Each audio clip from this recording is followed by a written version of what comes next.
नागरिकता जो हमें दी जाती है वो सिंगल सिटीजनशिप होती है, ठीक है।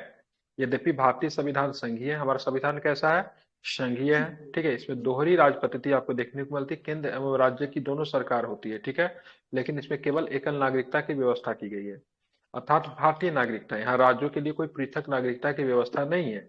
अन्य संघीय राज्यों की बात करें जैसे अमेरिका और स्विट्जरलैंड, ये भी दोनों संघीय राज्य है, लेकिन यहाँ पे डुअल सिटीजनशिप आपको देखने को मिलता है, दोहरी नागरिकता की व्यवस्था को अपनाया गया, जबकि हमारे यहाँ सिंगल सिटीजनशिप है, ठीक है। तो हमने संघीय व्यवस्था को तो अपनाया, लेकिन नागरिकता में हमने क्या रखा, तो सिंगल रखा। अमेरिका में प्रत्येक व्यक्ति न केवल अमेरिका का नागरिक है, वरन उस राज्य विशेष का भी नागरिक है जहां वो रहता है। इस तरह उसे दोहरी नागरिकता प्राप्त है, और इसी संदर्भ में उसे राष्ट्रीय सरकार एवं राज्य सरकार के दोहरे अधिकार भी प्राप्त है।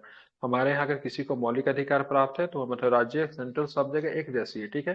जबकि वहां पे दोहरी अधिकार मतलब प्राप्त है, ठीक है। यह व्यवस्था भेदभाव की समस्या पैदा कर सकती है, जैसे कि राज्य अपने नागरिकों के प्रति भेदभाव बरत सकता है। जब भेदभाव मताधिकार, सार्वजनिक पद, व्यवसाय आदि को लेकर हो सकता है, ऐसी व्यवस्था को दूर करने के लिए भारत में एकल नागरिकता की व्यवस्था को अपनाया गया है।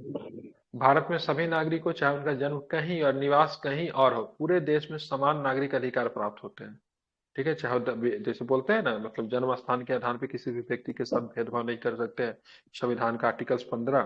तो इसी तरह भारत में किसी व्यक्ति का जन्म स्थान कहीं क्यों ना हो, ठीक है, लेकिन पूरे संपूर्ण देश में मतलब क्या मिलेगा, तो उसको एकल नागरिकता का प्रावधान है। उनके बीच किसी तरह का भेदभाव नहीं किया जा सकता। हालांकि भेदभाव रहित इस व्यवस्था के कुछ अपवाद भी है। अब जैसे मैंने बोला से भारत में किसी भी नागरिक के साथ भेदभाव नहीं कर सकते हैं, इस आधार पर उस व्यक्ति का कहीं जन्म हुआ है, ठीक है, उसका निवास स्थान कहीं आ रहा है, लेकिन इसके कुछ अपवाद है। आप बोलेंगे सर अपवाद क्या है, तो अपवाद को तो मैं कई बार चर्चा कर चुका हूँ, लेकिन फिर भी एक बार चर्चा कर देता हूँ। तो अनुच्छेद 16 सबसे पहला अपवाद देखने को मिलता है। संसद 1916 में ऐसी व्यवस्था कर सकती है कि किसी राज्य विशेष में रहने वाले लोगों को कुछ नौकरियों में या नियुक्तियों में अलग सुविधा मिले। यह सुविधा उस राज्य के केंद्र शासित क्षेत्र के तहत स्थानीय अन्य प्रशासन के तहत हो सकती है। संसद इसी से संबंधित सार्वजनिक रोजगार निवासी के रूप में जरूरत अधिनियम 1957 को प्रभावी बनाया है।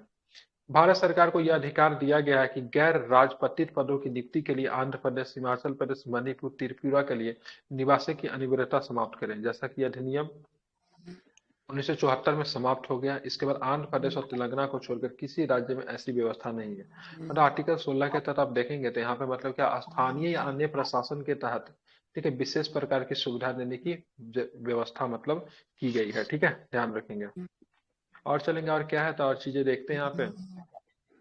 संविधान का अनुच्छेद 15 का भी उल्लंघन होता है, बोलेंगे कैसे होते हैं, तो देखिए किसी भी नागरिक के खिलाफ, ठीक है, धर्म, मूलबल, जाति, लिंग, जन्म स्थान या निवास के आधार पर भेदभाव करने पर प्रतिबंध लगाता है। इसका अभिप्राय यह है कि कौन सो गए?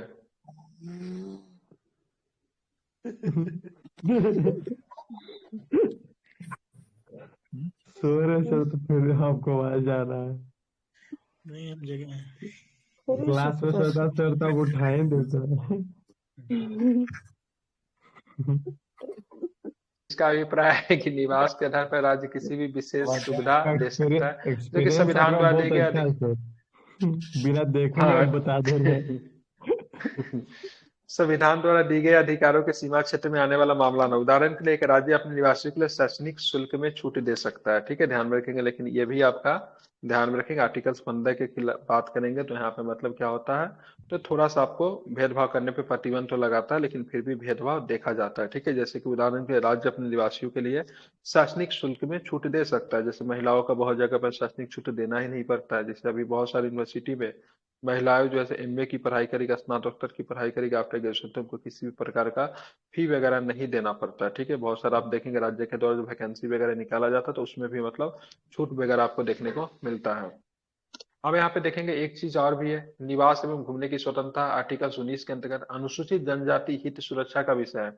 दूसरे शब्द में जनजातीय क्षेत्रों में प्रवेश और निवास प्रतिबंधित है, ठीक है। जनजातीय क्षेत्र में प्रवेश और निवास क्या प्रतिबंधित, क्योंकि मान लीजिए आप वहां पे जाए और आप जाने की वजह से वो लोग आपके प्रवेश आहत हो जाए, ठीक है, हो सकता है। निश्चित रूप से ऐसी व्यवस्था उनका विशेष संस्कृति, भाषा, रिवाज आदि को बचाने के लिए किया गया, आपके जाने से उनके चीजों में भंग उत्पन्न हो सकता है, तो ऐसे कंडीशन में चीजें खराब हो सकती है, इसीलिए मतलब आर्टिकल 19 के तहत आपको अनुसूचित जनजाति के हित की बात करेंगे तो एक सुरक्षा का विषय है। तो यहाँ पे आपको घूमने की स्वतंत्रता तो है, लेकिन आदिवासी के क्षेत्रों में जाने की स्वतंत्रता नहीं है। यही नहीं, ये व्यवस्था उनकी संपत्ति एवं परंपरा को बचाने व लोगों के शोषण के विरुद्ध सुरक्षा का भी कवच है।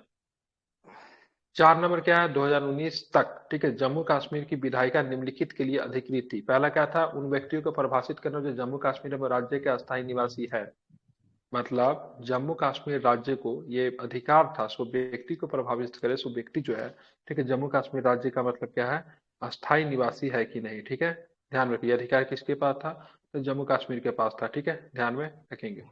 और ऐसी अस्थायी निवासियों को निम्न मामलों पर विशेष अधिकार एवं सुविधाएं प्रदान करता है, जिसे राज्य सरकार की सेवा में रोजगार, राज्य में अचल संपत्ति उपार्जित करना, छात्र द्वारा छात्रवृत्ति एवं अन्य प्रकार की सहायता प्राप्त करने का अधिकार। ये जम्मू कश्मीर के, ठीक है, विधायिका निम्नलिखित के लिए, ये जम्मू कश्मीर का जो विधायिका जो था ना, मतलब कह सकते हैं विधानमंडल, सॉरी विधानसभा, या फिर वहां का जो मतलब विधायिका जो है वो सारे चीजों को देखती थी। मतलब भारतीय संसद का बहुत सारा कानून जो था जम्मू कश्मीर पे लागू नहीं होता। जैसे उन परिभाषित जम्मू कश्मीर का कोई व्यक्ति अस्थायी निवासी है कि नागरिकता संबंधी अधिकार किसके पास, संसद के पास है, लेकिन जम्मू कश्मीर में चीजें लागू नहीं होती थी। उपयुक्त प्रावधान भारत के संविधान के अनुच्छेद 35 से, ठीक है, ध्यान 35 है कि जम्मू कश्मीर को विशेष राज्य का दर्जा देता था, पे आधारित है। यह अनुच्छेद संविधान के जम्मू कश्मीर पर लागू आदेश द्वारा संविधान में जोड़ा गया था। यह संवैधानिक आदेश राष्ट्रपति द्वारा संविधान के अनुच्छेद 370 के अंतर्गत पारित किया गया, जिसे जम्मू कश्मीर राज्यों को विशेष दर्जा दे रखा था। 2019 में एक नए आदेश के तहत संविधान जम्मू कश्मीर पर लागू आदेश 2019 और राष्ट्रपति के इस विशेष दर्जे को वापस ले लिया गया। अब इस आदेश के पूर्व आदेश को अधिक्रमित कर दिया गया। जब ये नया आदेश आया तो पहले का आदेश जो था उसको मतलब क्या किया गया, हटा दिया गया, ठीक है।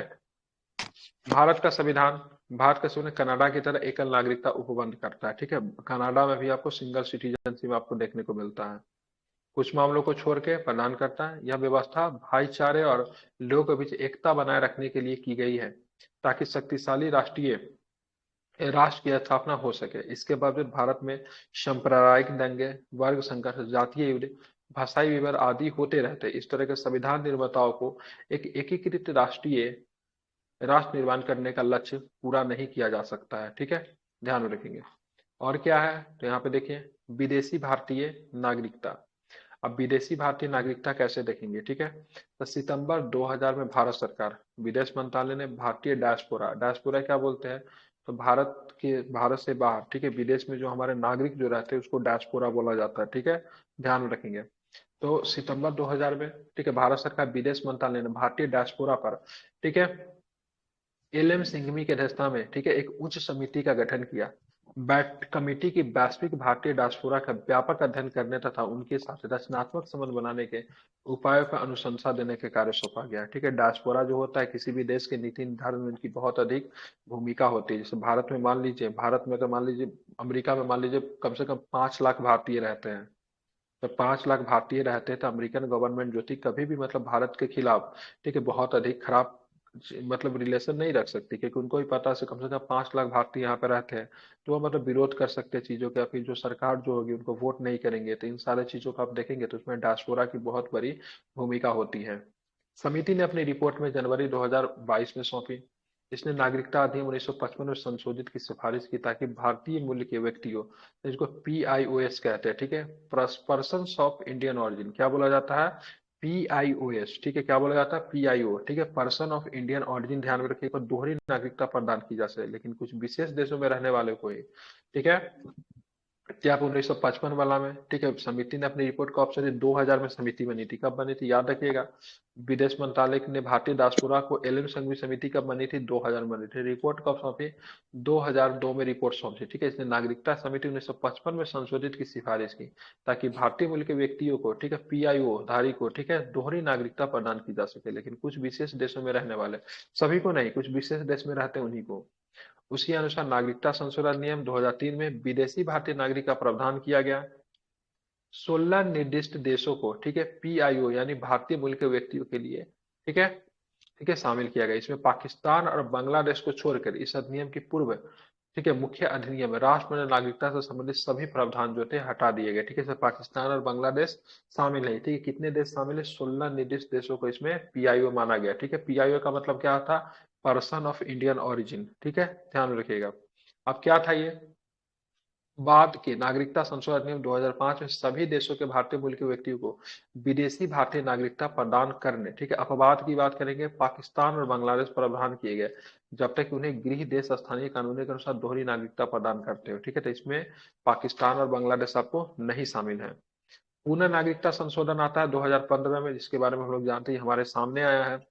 विदेशी भारतीय नागरिकता ओसीआई, ठीक है, संबंधी प्रावधानों को, ठीक है, ओसीआई का फुल फॉर्म क्या होता है, ओवरसीज सिटीजन ऑफ इंडिया, ठीक है, overseas citizen of India card holder, OIC का फुल फॉर्म होता है, ठीक है। तो पुनः नागरिकता संशोधन फिर 2015 में आया, ठीक है, मुख्य अधिनियम में विदेशी भारतीय नागरिकता ओसीआई संबंधी प्रावधानों को संशोधित कर दिया गया। इसने भारतीय विदेशी नागरिकता कार्ड होल्डर के नाम से कई नई योजनाएं शुरू की, ठीक है, इसमें पीआईओ कार्ड स्कीम है, ठीक है, ओसीआई कार्ड स्कीम को मिलाकर विलयित कर दिया गया।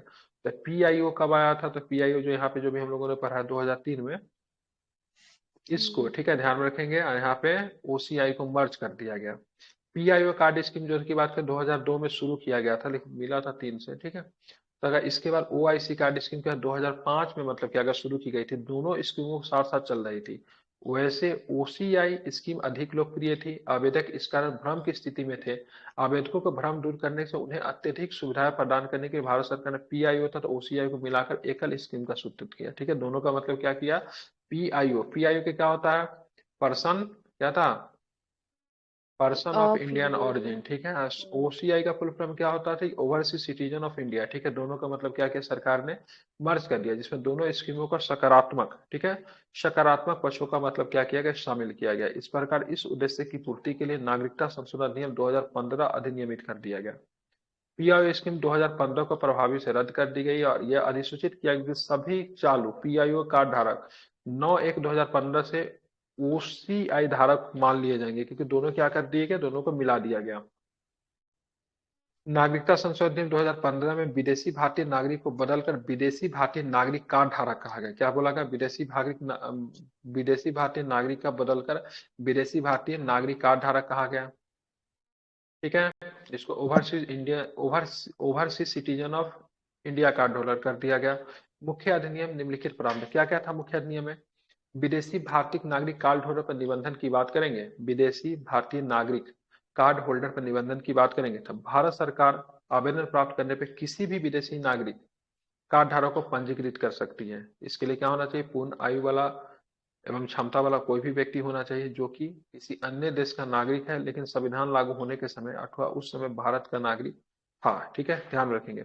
मतलब कौन हो सकता है, ठीक है, विदेशी भारतीय नागरिक कार्ड धारक होल्डर कौन हो सकता है, पूर्ण आयु वाला क्षमता वाला होना चाहिए। दूसरा रीजन क्या है, जो कि किसी अन्य देश का नागरिक है लेकिन संविधान लागू होने के समय अथवा उसके बाद भारत का नागरिक था, जो कि किसी अन्य देश का नागरिक है लेकिन संविधान लागू होने के समय भारत का नागरिक होने के लिए अहर्त था, अथवा जो कि किसी अन्य देश का नागरिक है लेकिन भू भाग में संबंध रखता है, जो कि 15 अगस्त 1947 से भारत का भाग हो गया, अथवा एक और भी रीजन है, जो कि ऐसे किसी नागरिक या पुत्र पुत्री या पौत्र पौत्री परपोत्री है, जो कि मतलब उनका संबंधी मतलब भारत में रहा हो। कोई व्यक्ति धारा ए में उल्लेखित व्यक्ति नाबालिग बच्चा हो, अथवा कोई व्यक्ति जो कि नाबालिग बच्चा को हो जिसके माता पिता नागरिक है अथवा दोनों में से एक भारत का नागरिक, तो ऐसे अधिकार पर भी उनको पीआईओ मान लिया जाएगा, ठीक है। अब क्या था यहाँ पे, तो भारतीय नागरिक का विदेशी मूल का, ठीक है, कि पति पत्नी अथवा विदेशी भारतीय नागरिक कार्ड धारक का विदेशी मूल का पति पत्नी जिनका विवाह निबंधित है और आवेदन प्रस्तुत करने की तिथि के पूर्व कम से कम 2 वर्ष तक लगातार चला हो, तो ऐसे कंडीशन में मतलब मिल सकता है। कोई भी व्यक्ति जो स्वयं अथवा उस जिसके माता पिता में से कोई एक अथवा जिनके दादा दादी परदादा परदादी पाकिस्तान बांग्लादेश अथवा ऐसे किसी देश जिन्हें भारत सरकार उल्लेखित कर सकती है, विदेशी भारतीय नागरिक कार्ड होल्डर के निबंधन के लिए अहर्त नहीं होगा, ठीक है, ध्यान में रखेंगे। भारत सरकार उस आंकड़े डाटा को उल्लेखित कर सकते हैं जिसमें सूचीबद्ध भारतीय मूल के कार्ड धारक व्यक्तियों को विदेशी भारतीय नागरिक कार्ड होल्डर मान लिया जाएगा, ठीक है। ये सारे चीजें हैं। उसके बाद बात करते हैं और क्या कंडीशन है, तो देखेंगे बिंदु 1 में कोई बात पहले रहते भी केंद्र सरकार अगर असंतुष्ट हो कि कोई विशेष परिस्थिति बनती है तो उन व्यक्तियों को लिखित में अभिलिखित करके किसी व्यक्ति को विदेशी कार्ड नागरिक कार्ड होल्डर के रूप में निबंधित कर सकती है। और ये सारे बात होने के बावजूद भी ठीक है, संसद को विशेष रूप से अधिकार दिया गया है सबको, किसको देना है किसको नहीं देना। मतलब इन सारे मामलों में अगर देखेंगे तो संसद क्या है, सर्वासर्वी है। ठीक है, आप देखें विदेशी भारतीय नागरिक कार्ड होल्डर को प्राप्त अधिकार क्या है। जो विदेशी भारतीय नागरिक है, ठीक है, मतलब कार्ड होल्डर है, एक तरह से डुअल सिटीजन उसके पास है, क्योंकि ऑलरेडी मतलब किसी दूसरे देश का नागरिक है, क्योंकि भारत सरकार ने भी विदेशी भारतीय नागरिक कार्ड होल्डर उसको प्राप्त है। उनको क्या क्या अधिकार होगा। देखिए, विदेशी भारतीय नागरिक कार्ड होल्डर को ऐसे अधिकार प्राप्त होंगे जैसा कि केंद्र सरकार उल्लेखित एवं विशिष्ट निर्देशित करे। क्या क्या होगा। एक विदेशी भारतीय नागरिक कार्ड होल्डर को निम्नलिखित अधिकार नहीं होंगे जो कि किसी आम नागरिक को होते हैं। मतलब क्या अधिकार नहीं होंगे देखेंगे तो उससे सार्वजनिक रोजगार के मामले में अवसर की संभावना का अधिकार नहीं होगा। आर्टिकल्स क्या बोलता है, अवसर की संभावना का अधिकार किसमें है। 14 16 14 16 में है। 16 ठीक है, 16 में। ठीक है, ध्यान रखें वो नहीं होगा। ठीक है, वह राष्ट्रपति चुने जाने के लिए अर्ह नहीं होगा, वो राष्ट्रपति नहीं बन सकता है। वह उपराष्ट्रपति चुने के लिए अर्ह नहीं, वो भी नहीं बन सकता। वो सर्वोच्च न्यायालय का न्यायाधीश नियुक्त किए जाने के अर्ह नहीं, वो भी नहीं बन सकता। उच्च न्यायालय के न्यायाधीश नियुक्त किए जाने के अर्ह नहीं होगा, वो भी नहीं बन सकता। वह एक मतदाता के रूप में पंजीकृत किए जाने के का अधिकारी नहीं होगा। वो वोट नहीं दे सकता है। ठीक है, ध्यान रखेंगे। वो लोकसभा राज्यसभा सदस्य बनने के लिए अर्ह नहीं होगा। वह राज्य विधानसभा राज्य विधान परिषद का सदस्य चुने जाने के लिए भी अर्ह नहीं होगा। वह सार्वजनिक सेवाओं में नियुक्त तथा संघ अथवा राज्य लोकसभा से संबंधित पद के लिए भी अर्ह नहीं होगा, जब तक कि ऐसी सेवाओं में पदों की नियुक्ति के लिए केंद्र सरकार विशिष्ट निर्देश न दे। तो ये सारे अधिकार उसको प्राप्त नहीं होगा जो कि विदेशी कार्ड धारक नागरिक होंगे। ठीक है, आप चलेंगे विदेशी भारतीय कार्ड धारक नागरिक का परित्याग, ये छोड़ कैसे सकते हैं।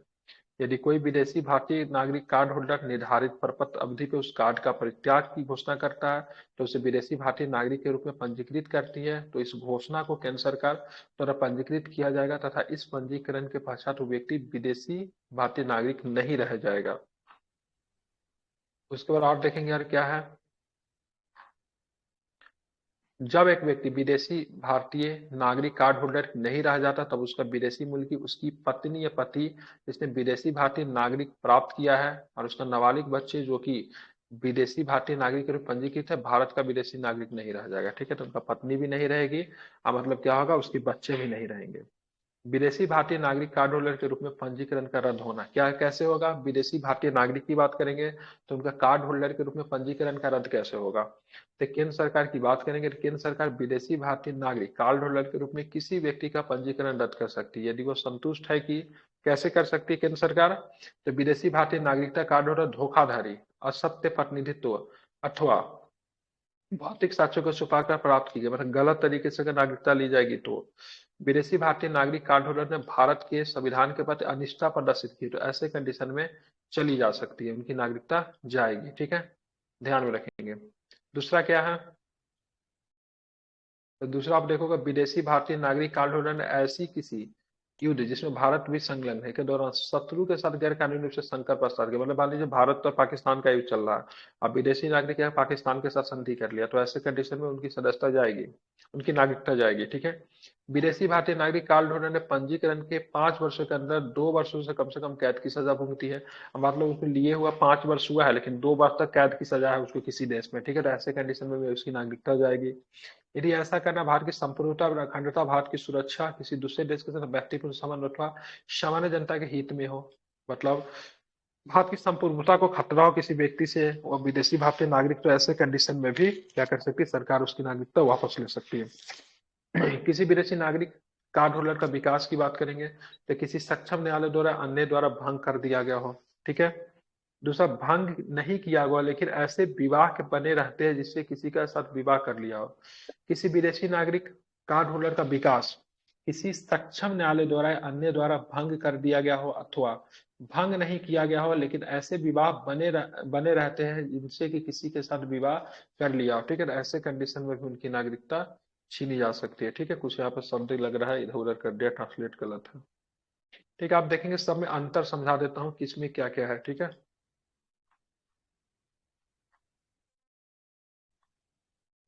इसमें ज्यादा कुछ नहीं, थोड़ा सा इसमें समझ लीजिए।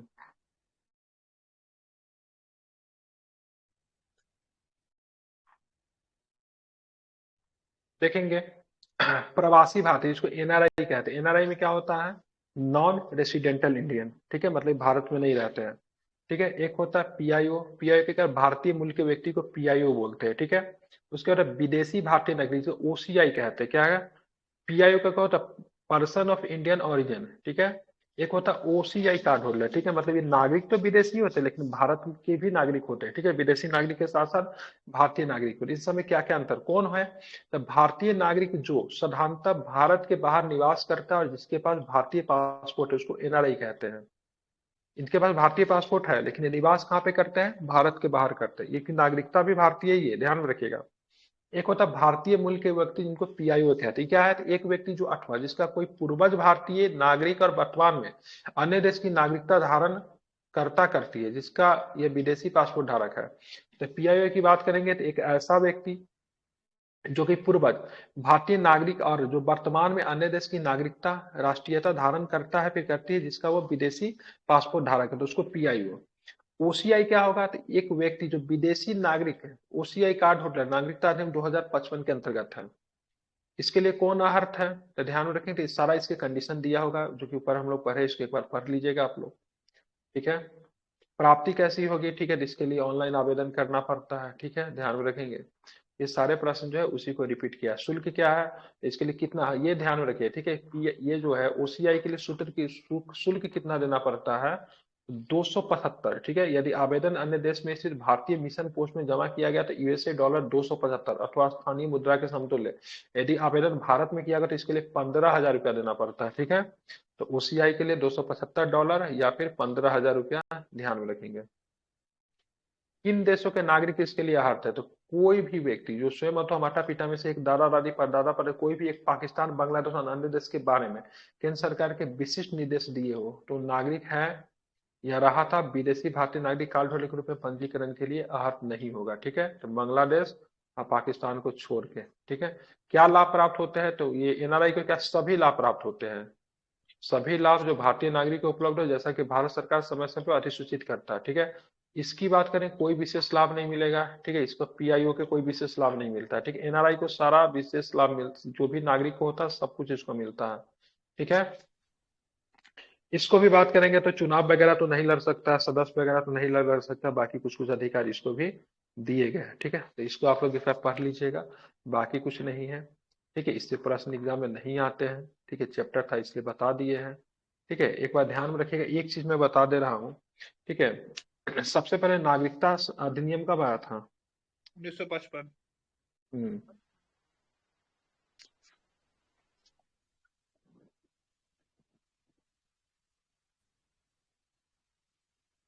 कब कब हुआ था नागरिकता में संशोधन, बता सकते हैं, मैं बता दे रहा हूँ, एक बार लिख लीजिए, ठीक है, ये ध्यान में रखिएगा, ठीक है। सबसे पहले बात करेंगे 1992 में होता है, 1955 में एक बार आया था, 1992 में हुआ, ठीक है, 2003 में हुआ, ठीक है, 2005 में हुआ, ठीक है, 2015 में हुआ, ठीक है, 2019 में हुआ। कब कब हुआ एक बार पढ़िए तो, 1955, 1992, 2003, 2005, 2015, तो ये सब 1955 वाला ही था, सब में कब पे, 1992, 2003, 2005, 2015, 2019, ठीक है, ध्यान रखेंगे। कितने बार किया गया, 6 बार किया गया, कितने बार किया गया, 1955 वाला में संशोधन कितने बार किया गया है, तो 6 बार संशोधन किया, कितने बार किया गया है, कितने बार किया गया है, 6 बार किया, यही से प्रश्न पूछता है। 5 बार होगा, कैसे 5 बार होगा, 1955 में बना तो पहले कब कब करेंगे, ये बताओ, 92 और 19 2003 और फिर 2005, 2015, 2019, तो उसको भी जोड़ेंगे। 2000